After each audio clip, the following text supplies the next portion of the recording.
Well, ladies and gentlemen, we are hearing from Xander Maguire, as we can see on the screen, that Mason Cox is shaping to make a sensational return to finals football, looking to come in for a sore Dan McStay. McStay trained, but it's believed he's carrying some shoulder soreness. Match committee today will make the final call. All right. Where do we start with this? Let's start with the good. Let's start with the surprise. 2 days ago, we had this discussion on a live stream. We extended it last night, and I went from Tuesday, you guys trying to convince me otherwise that Mason Cox would be selected, and I wasn't having a bar of it. In my rational mind, I said to myself, there's no way. Mason Cox has not been the same Mason Cox that we got in the back half of last year. He's done nothing this year. All his numbers were down. His accuracy in front of goal is down. His hit-outs to advantage. His contested marking was well down. He has been a shell of himself. And even at VFL level, he hasn't destroyed the competition. He's actually, to be fair to him, he's had a good couple weeks. Really strong first half in that play-in against Williamstown.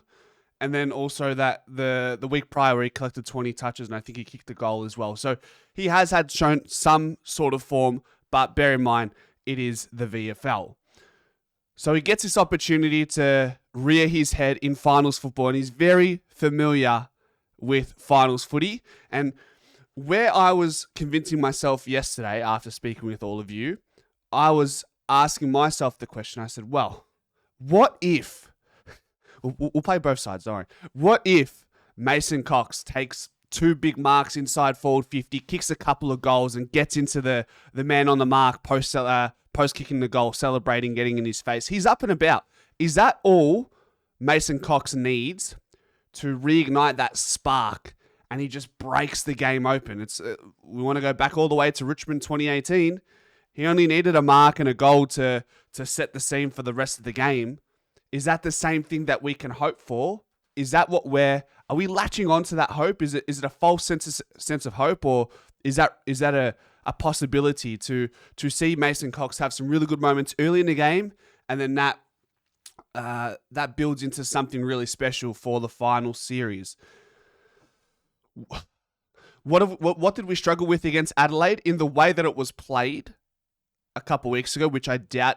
I'd be surprised if it plays out the same way. The first 2 games we played against them this season, terrible weather conditions. This Thursday, it's seemingly going to be dry in Adelaide. So you factor that in and you ask yourself, okay, in wet conditions where you have repeat 50, inside 50 after repeat inside 50, and maybe the way we play, maybe Mason Cox can thrive in the team if the system wins. If we lock the ball in our forward half and we get opportunities to go inside our forward 50 time after time, maybe that is where Mason Cox thrives, where Brody Myercheck and Dan McStay have struggled mightily over the last 6 weeks, where the ball's just coming in, but we're just not getting any return because we're not clunking any marks. And you go back to a couple of weeks ago against Thilthorpe, who took 5 contested marks, and essentially, when you look back at it, he won the Crows the game off the back of his contested aerial duels. So that's maybe what we're hoping for with Mason Cox, and then tie that in with the fact that he can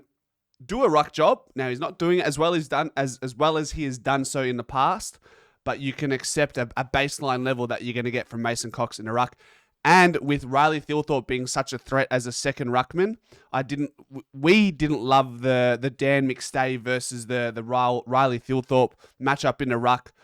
A couple weeks ago, he looked vulnerable, McStay, and I don't think you want to take that into this game. So look, 2 days ago, I'm saying not a chance. Today, we sit here and he's more than likely to play at this point. He's shaping to make a sensational return. The second part to this video is McStay trained, but it's believed he's carrying some shoulder soreness. Match committee today will make the final call. That's a stinky one, right? That screams of, don't piss on my head and tell me it's raining.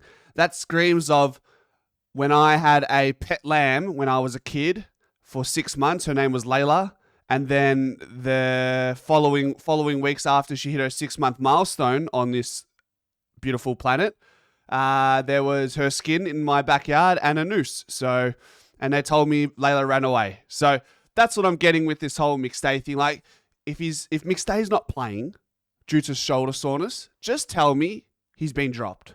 We don't need to be gentle with this. This is the reality. McStay, you haven't been playing well. This is an omission. Shoulder soreness. So are you telling me that if the physios tick him off, he will be selected? He trained. He got through the main training session by the sounds of what Xander Maguire's putting out there. Therefore, if you get through that session, you should be playing. If you're a no-brainer, if you're 90%, if you're 80%, Dan McStay should be playing. So to me, this reeks of protecting McStay, and I'm not sure where I sit with that. I'd rather full transparency. Like, anyone who reads that with half a footballing brain will understand that that's probably just McStay being omitted. Now, this is not 100%, but Xander Maguire, a very close connection with the club, obviously through his father. So it's a fairly reputable source there that we can rely on. What do you guys think? Look, it helps DC. It helps DC where we are rolling the dice on Mason Cox here. Really, we are. But do you persist with Dan McStay? Yeah, you got to ask yourself, what does a prime Mason Cox bring you versus a prime Dan McStay? And we've spoken about Mason Cox. He shows up in the final series. He shows up in big games. McStay, he's sort of loaded around this season. He's kicked a couple of bags, but big games, he's not really there. He had that decent game against GWS in that preliminary final where he took that massive contested mark. But I think Mason Cox has been able to do that more often than a Dan McStay has. So maybe we're hinging our hopes on that version of Mason Cox coming to Adelaide to a very hostile crowd. Goodness, if he plays, we need Mason to be.